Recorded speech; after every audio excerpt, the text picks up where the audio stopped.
my wallet was in the, let's say, backpack. You know? Right. And tickets, everything else was except my passport. That was gone somehow. I don't know. It happened. So like my mind stopped thinking, okay, what should I do, and so on. There was this person, a gentleman. Maybe he saw in my eyes or my face something is wrong, right? He approached me. I said, are you Arab? I said, yes. He said, where are you going? I said, I'm going back to Dubai. Are you from Dubai? I said, yes. Everything okay? I said, well, I lost my bag. He said, okay. And so you have no money with you? No. I said, I have nothing except my passport. He said, no worry. Do you want to go with me? I thought for a while. I said, okay, fine. You know. Yes. So I stayed in his place. He was in a, let's say, single room, sort of hard-working person. And I saw how he lived, but he took care of me. I called back home, and we transferred some amount to his account, and he passed it to me, and then I bought the tickets, and so on. I went back to Dubai. But I do remember, like, yes, not everybody live, I mean, in a parent, like, is easy life, right? Some people, when they go to Europe, really they work very hard. And he was from Palestine. I see. Now, moving forward into your business life, tell us about Paris Gallery. When did you start working there, or in the Paris Gallery, the group of companies? Well, how old were you? The Paris Gallery as a format you see today started in 94, 95. Okay. So, but my dad had his partnership and worked in Kuwait. He worked in Abu Dhabi. I mean, first in Abu Dhabi, Kuwait, then Saudi, and so on.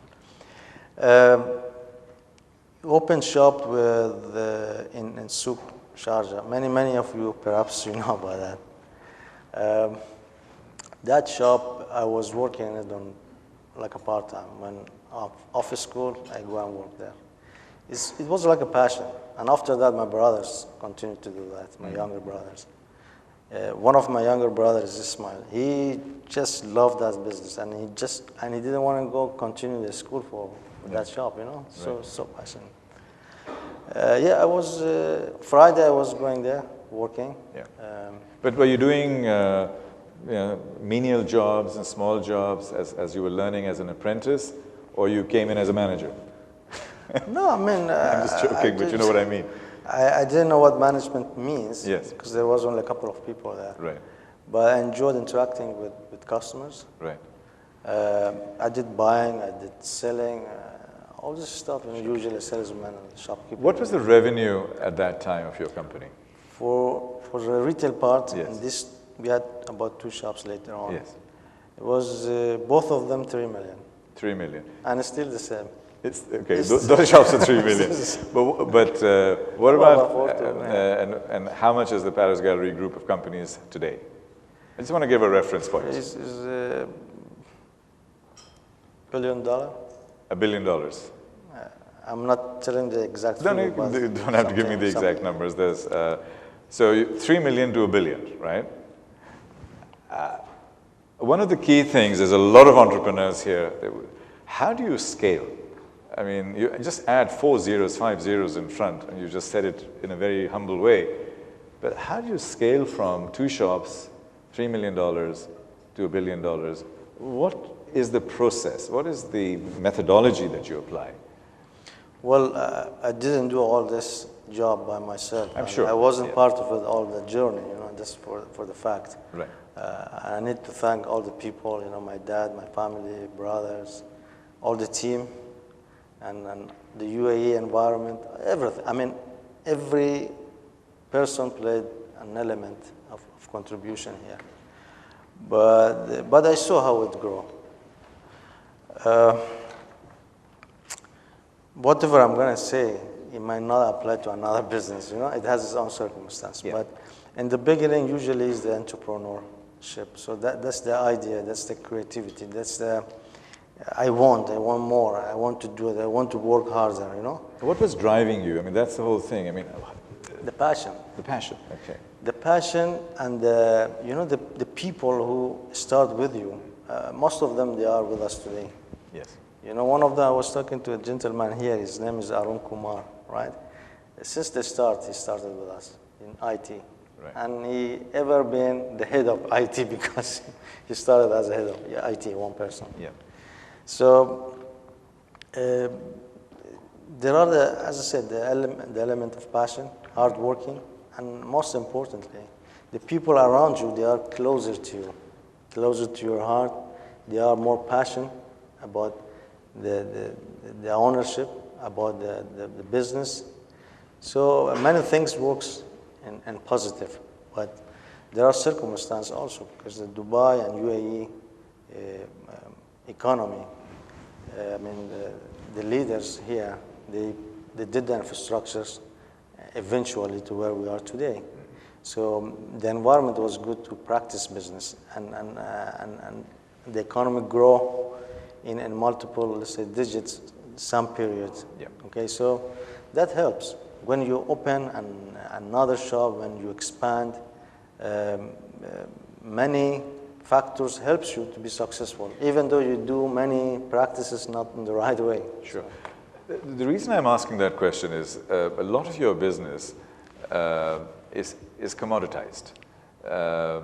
And you can find the same items in other places. You can find perfumes at Dubai Duty Free, and you can find them at your place. You can also find them in the back streets of Karama for half the price. So when you look at those segments, what makes Paris Gallery work? Because it is in a very competitive space. If I'm paying 200 dirhams for my perfume in back streets of Karama and 320 dirhams in your shop, why should I pay that one extra 120 dirhams? And how does that challenge help? I mean, how do you cope with that challenge? For one thing, I can appreciate our customers because they are very much loyal to us, and perhaps many of them grown up seeing Paris Galleries growing up. Mm-hmm. And that's one of the major factors. It's the loyalty. Yeah, the loyalty. And the sort of, thank you very much, addicted to that, okay, which is very nice. I'm addicted to your red bag, you know, I have so many of those red bags. In many cases, perhaps our people, we don't treat them the way they should, they deserve, but I mean, and also the format of Paris Gallery, the format of the shop environment, the way we merchandise, the mix of merchandise, and also some of the services we provide. We try to be more friendly. Like in Japan, they say, customer is God. In West, they say customer is boss. We say customer is guest. Mm-hmm. So that's the best things you can do for a customer and for your guest in Middle East, and that's what we try to provide on the shop floor. But usually it never happens the way we wish to happen, right? Yeah. So. Now, I'm a loyal customer of Paris Gallery. I think I've been using it for the last 15 years. So, you know, it's been great. Thank you. Now, one of the unique things that every organization has is its culture. And your head of communications, when we first met, he mentioned a couple of very interesting things, which I think it would resonate with everybody here. You have a very modest office. One would imagine, you know, a luxurious environment and stuff like that, but you have a very modest office. Officially, you still travel economy, and you create that as a culture. Could you tell us a little bit more about that and how that translates into the entire organization? As we mentioned, I believe in leading by example. Now, if you want something to work, first you want to believe in it, yes, and then act on it. And the other people will see when you are in action, right? It's not like I want to put a policy, but I do otherwise. It doesn't work simply, but it may work to some extent. Mm-hmm. But I believe it works better to higher extent because the people will believe in you and your action, and they be more passionate about what they're doing. They don't see the differentiating between senior, junior, and so on, right? when we started to do the corporate governance, we said, okay, no more multiple offices, no more many offices here and there. We do one floor for operation, an open office. In the beginning, there were many people, especially the juniors and some of the seniors, no, because they used to their private offices, they used to that box. Yeah. And I said, fine. But I took the direction, got the office, and did the fitting the way I had in mind with a couple of people. When it was ready, I did some more talks to them. And I said, okay, the office is like this. There are a place where you do the external meetings with your partners. Then there is internal meeting rooms for inside the operation, and then the rest is all open, and no offices for anybody.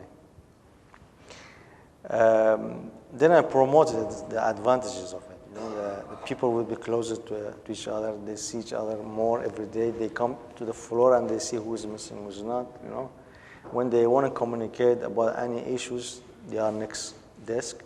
Yeah. They be more disciplined and more, let's say, at home sort of atmosphere. After one day of moving, it worked. After just one day. And I was amazed. I thought maybe there would be some resistance, yeah. And then I had to do I thought maybe I had to do some more work. Yeah. But no, it worked. It worked very well. My office is by default, I have to have a small office because there will be some meetings in which it's like, how I can describe, where we're sitting here, just this area. That's right. A small desk and seat and a table and two seats. That's it. Okay. Ladies and gentlemen, I mean, this is really, really surprising, and it's quite amazing because when you see that environment, you realize the humility of the gentleman. Talking about humility, and I've had the privilege of meeting you once before, and I was very touched by it and some of the things that you said. The thought that came to my mind, and perhaps the audience is also feeling that, is on the one hand, you live in a very simple, humble environment. You talk about respect from your parents and so on. Not that this is... on the other side, you work in what I would call luxury, which is excess, which is, do we really need it? Which is, so rather than, you know, being involved in medicines, you know, because you have a capability of distribution and helping people in that way, why did you go towards luxury? Because we don't really need it, do we? If we put it that way, absolutely, a human can live without any access. Sure. You know, if you compare business of, let's say, what we are in to the business of medicine or hospital, and still they're doing business. They don't give the service for free. Right? Sure. Right. Yeah. So, especially the medical, which is very expensive, and so on. We are in the business of beauty, and beauty is, I believe, if the life is as it is today, the way we like to live, at least at the minimum, comfortability and to feel a little confident about yourself, look neat and beautiful. The products we provide is in that range, like cosmetics. We may not need to do cosmetics directly. Yes, with me and my health, I need but no we like our cosmetics. daughters, we like our, you know, to be beautiful or pretty, smell good, things in that line. So, but what happens is some people overdo it, you know. I mean, it depends what they have in mind. Sure. Like when we order a food, sometimes we order a lot, more than is necessary. Yeah. Okay, it's not good, right? Yeah. But buying more of any items in the line we are in, if you don't need it, then it's something perhaps you don't want to do it, right? But you create an environment where people will be encouraged to to buy more. All your salespeople, if I buy one perfume and I regularly go to yours, sir, why don't you try this one? Why don't you take this one? And you take that one too. I don't need the other 3 or 4, but they're just forcing me to. And sometimes every now and then I take more than one and I probably don't use it. And I recycle it by giving it as a gift to somebody because I've never used it. In other words, I bought it on impulse. Where I'm going with this is with your quality of your culture and your humility, it doesn't, in my mind, at the moment, it's not connecting. And I'm just trying to share with the audience, are you in the business of beauty, or are you in the business of excess, or are you in the business of just happiness? Because I think what you have said is you are in the business of making people happy. Happiness is something, perhaps I hope you can make people happy. That depends on the person himself or herself. Okay. Business of beauty, I mean, that's the correct way to put it. A business of feeling good about yourself to give you some more confidence. I'm sure we are the same. When you look neat, you feel more confident. Sure. You feel more confident interacting with others, whether it's business or business partners or personal I understand. Life. So that's what we help to do. But when it comes to sales, I know there is a sort of contradiction. A salesman is on commission and trying to sell more. Yes. But okay, that happens. That's not good for our business, not in the terms of the question you're raising. In the terms of when you push the customer wouldn't feel comfortable coming back to you. And that we don't promote. We say, leave the customer alone and try to help and provide the services the customer is looking for. No pushing. I understand. Yeah. I understand. You are one of the key individuals who are talking about corporate governance. You're a second, third generation family company now. Third generation now? Grandfather, father, and yourself? No, father. Father. So you're the second generation family. Now, on that basis,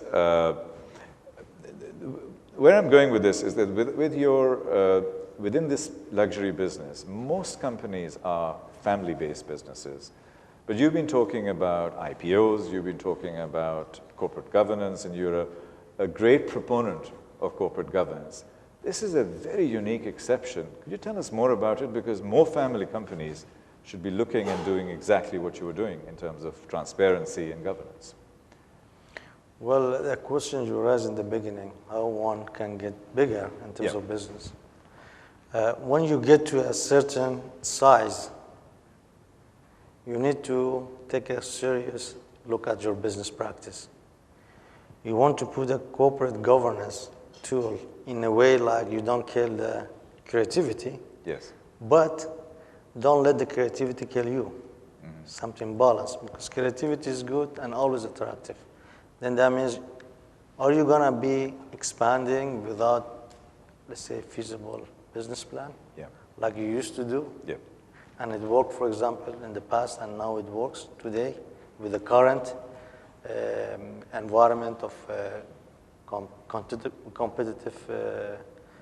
global competitiveness. It doesn't work. In any business you are, I think it's a similar practice. When you are in a size, a certain size, you need to practice the business in the best possible standard way you can do. And with that, there would be some disadvantages, some advantages. The advantages would be you setting up the company in a different level so it can continue having a sustainable growth. Yeah. It can have or keep the competitive edge. It can compete in this market or the market or territory you are, or you can expand outside that. With the family business, the way it used to be practiced, which worked, it doesn't work simple. You will face a block. When you face a block, you'll be disappointed. When you're disappointed, you make more mistake. The disappointment would be a lot of linked to a lot of emotional areas of business and passion you have within. Yeah. And that's what you do, you get disappointed. But you want to do it, and you have to do it, and those families fail to do that, the company failed, right? Now, I'm not promoting or suggesting to do that without any, let's say, supervision. We'll leave it in a